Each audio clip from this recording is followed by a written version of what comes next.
മലയപ്പൂലയനാമാടത്തിൻ മുറ്റത്തു മഴ വന്ന നാളൊരു വാഴ നട്ടു.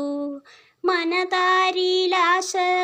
പോലതിലോരോരോ മരതക കൂമ്പു പൊടിച്ചു വന്നു. അരുമക്കീടാങ്ങളിലൊന്നായതിനെയും അഴകിപ്പൂലക്കള്ളിയോമനിച്ചു. മഴയെല്ലാം പോയപ്പോൾ മാനം തെളിഞ്ഞപ്പോൾ മലയൻ്റെ മാടത്ത പാട്ടുപാടി. മരമെല്ലാം പൂത്തപ്പോൾ കുളിർക്കാറ്റു വന്നപ്പോൾ മലയൻ്റെ മാടവും പൂക്കൾ ചൂടി. വയലിൽ വിരിപ്പു വിതയ്ക്കേണ്ട കാലമായി വളരെ പണിപ്പാടു വന്നു കൂടി.